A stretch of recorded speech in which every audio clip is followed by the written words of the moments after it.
The Alternative for Germany or AfD party's success in two state elections piled new pressure on Chancellor Olaf Scholz's fractious government and left the country's main opposition party facing political contortions on Monday to find a way to govern a pair of eastern regions without involving the far-right party.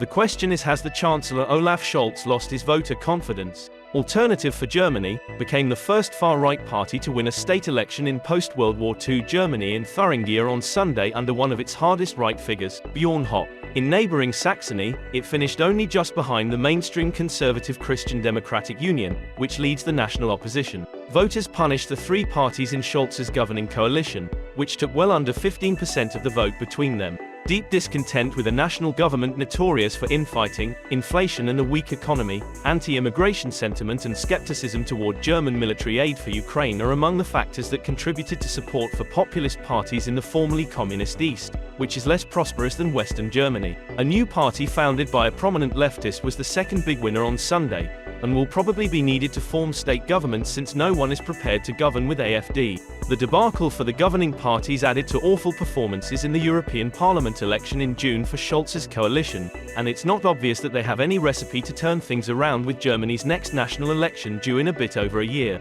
Another state election on September 22 in an eastern region, Brandenburg, which unlike the two that voted Sunday is currently led by Scholz's center-left Social Democrats, could add to their embarrassment. Voters wanted to send a signal to Berlin above all.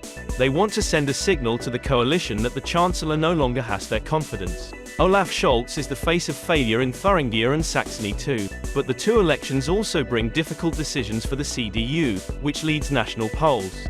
AfD holds now more than a third of the seats, at least in Thuringia's state legislature, which would, for example, allow it to block appointments of judges to the regional constitutional court, and that will make it hard to build workable governments. AfD's strength in the East has pushed other parties into unconventional coalitions as far back as 2016, but Sunday's results took that to a new level.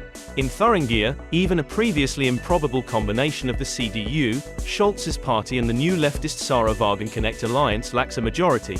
To get one, the Conservatives would also need help from the Left Party, which is descended from East Germany's communist rulers and led the outgoing state government. So far, they have refused to work with it. Do tell us what you think about this video in comments section, and for more news updates, subscribe to India Today.